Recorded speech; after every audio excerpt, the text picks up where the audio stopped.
안녕하세요. 뉴스 속 날씨 이세나입니다. 지난주 금요일 기상청이 올겨울 기상 전망을 발표했습니다. 올겨울 추위가 일찍 찾아오고 기온의 변동폭이 크고 또 지형적인 영향으로 곳에 따라 많은 눈이 올 때가 있다는 내용이었는데요. 오늘 뉴스 속 날씨에서는 올겨울 날씨 전망에 대해서 좀 더 자세히 알아보도록 하겠습니다. K웨더의 반기성 센터장과 함께합니다. 센터장님 안녕하십니까? 네, 안녕하세요. 네. 올겨울이 일찍 찾아온 예측은 이미 있었고요. 11월 들어서도 몇 차례나 때이른 추위가 찾아왔는데요. 벌써부터 이렇게 춥다 보니까 걱정입니다. 올겨울 날씨 어떨까요?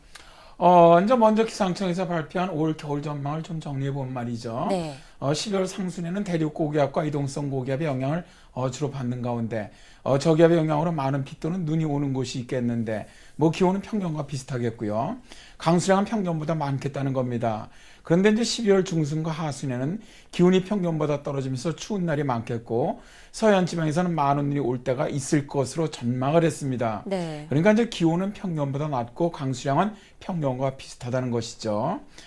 평년 기온으로 본다면 12월까지는 평년보다 춥지만 1월과 2월은 평년과 기온은 비슷할 것으로 예상하고 있습니다. 다만 찬 대륙 고기압과 이동성 고기압의 영향을 주기적으로 받으면서 기온의 변동폭이 크겠고 지형적인 영향으로 동해안 지방으로 많은 눈이 올 때가 있겠다는 예보입니다. 네. 그러니까 이제 기온과 강수량은 평년과 비슷할 것으로 예측을 했죠. 네, 평년과 전반적으로는 좀 비슷하지만 초겨울은 평년보다 춥고 1월과 2월은 좀 평년과 비슷할 것이다. 이런 말씀인데 그럼 지난 몇 년간 추위와 비교했을 때는 좀 어떨까요? 일단 기상청에서도 올겨울은 지난 4년 동안보다는 좀 덜 추운 해가 될 것이라고 예측하고 있습니다. 네. 다만 이제 한기가 내려올 때 또 이동성 고기압에 영향을 줄 때 기온 진폭이 클 것으로 보아서 한파가 내려올 땐 더 춥게 느낄 수 있다는 거죠. 12월에는 서해안 폭설을, 1월에는 동해안 폭설을 예측한 것을 보면은 고기압 장출축의 변화가 있을 것이라는 건데요. 1월부터는 남서쪽으로 직접 강력하게 확장하지 못하고 동쪽으로 자주 고기압축이 확장할 것이라는 예측입니다. 네. 그러니까 전반적으로는 예년과 큰 차이 없지만 변동폭이 워낙 크다 보니까 순간적으로 추운 느낌이 더 든다. 이런 얘기인 것 같은데요. 자, 이렇게 올겨울을 예측하는 근거가 무엇인지 궁금합니다. 최근 몇 년간에는 북극빙하가 좀 많이 녹아서 겨울이 춥다 이런 얘기가 있었거든요. 네.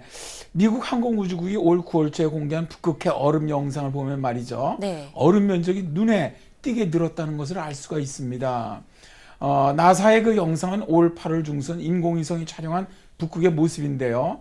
희한하게도 지난해 8월 중순 촬영된 것보다 얼음 면적이 약 60%나 늘었습니다. 네. 일부 국내 언론들은 이를 지구온난화가 역행하고 있는 증거라고 보도도 했는데요.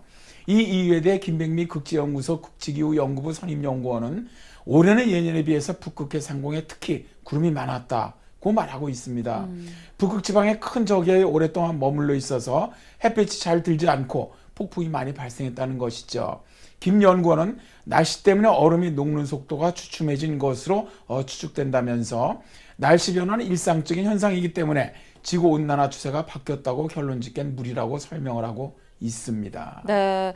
그런데 사실 지난 몇 년간 한파가 찾아왔을 때 이 북극빙하가 많이 녹아서 제트기류가 약해진 영향으로 좀 한파가 찾아왔다 이런 얘기를 많이들 했었거든요. 결국 올해 북극빙하의 얼음이 좀 많이 남아있다는 건 반대로 좀 겨울 추위가 덜할 것이다. 이렇게 좀 추측할 수 있지도 않을까 싶은데 어떻습니까? 상당히 날카로운 질문을 하시는데요. 네네. 사실 북극빙하량과 우리나라 겨울의 추위는 양의 상관관계를 가지고 있습니다. 북극빙하가 많이 녹을수록 우리나라 겨울이 추운 경우가 많았다는 건데요. 네. 먼저 그림을 보시면 북극빙하가 해가 갈수록 줄어들어서 작년이 가장 빙하량이 적었던 해였음을 알 수 있습니다. 네. 그런데 올해는 나사에서 밝힌 바와 같이 북극 해빙 면적이 가장 적었습니다. 즉 얼음이 가장 많이 남았다는 건데요.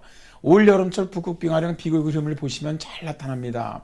최근 4년간 중에 가장 빙하가 많이 남아있는 것을 알 수가 있는데요. 네. 작년과 비교해봐도 무려 90만 제곱킬로미터의 면적이 늘었습니다. 올 여름철 북극의 빙하량은 최근 몇 년간 여름철 빙하량보다 많은 수준이고요. 대략적으로 평년 대비해서는 한 91% 수준이지만 작년 대비해서는 112% 수준입니다. 그러니까 작년 8월 빙하 사진과 올 8월 빙하 사진을 비교해봐도 확연히 빙하 면적의 차이가 드러나고 있죠. 그렇군요. 확실히 자료를 보니까 올여름 북극해 빙하가 녹은 면적이 지난 4년간보다 확실히 적은 걸 알 수가 있는데요. 자, 이렇게 되면 올겨울 지난 4년간보다 좀 덜 춥다고 추측할 수 있지 않을까 싶은데 어떻습니까? 사실 그렇다고 단정 지을 수는 사실은 없습니다. 네. 이제 북극빙하가 우리나라 겨울추에 영향을 주는 것은 맞습니다. 그러나 이게 전적인 것은 아니거든요. 아유산 저기압이 어떻게 발달하는지, 북태평양 고기압의 변화는 어떤지, 시베리아나 몽골 중에 눈 덮인 면적은 어떤 정도인지, 대륙의 냉동 정도, 또 시베리아 고기압의 발달, 상층파들의 발달 정도에 따라 다 영향을 받거든요. 네. 그러나 어쨌든 뭐 최근 몇 년 동안의 추위보다는 올 겨울이 좀 덜 추운 겨울이 되지 않겠느냐 하는 것이 저희 KBW예보센터에서도 예상하고 있는 얘기죠. 네, 사실 날씨에 영향을 주는 게 굉장히 다양하다 보니까 그 모든 가능성을 좀 열어놓고 있어야겠네요. 그래도 또 어르신들 보면 겨울은 추워야 겨울이지라고 얘기하는 분들도 계시던데 아무리 생각해도 추위는 우리 인간들을 좀 괴롭게 하는 건 분명한 것 같습니다. 우리 센터장님도 감기 걸리지 않게 조심하시기 바랍니다. 네. 네, 오늘 말씀 고맙습니다. 감사합니다. 올겨울이 많이 추울지 또 비교적 포근할지는 그 누구도 100% 예측할 수 없지만 지난 4년간 추웠던 겨울과는 확연히 다른 징조가 있다고 합니다. 즉 북극 빙하 해빙 면적이 무척 작았다는 얘긴데요. 그래서 많은 기상 전문가들은 올겨울이 평년보다는 춥겠지만 지난 4년처럼 혹한의 겨울은 아니지 않겠느냐는 조심스러운 전망을 하고 있습니다.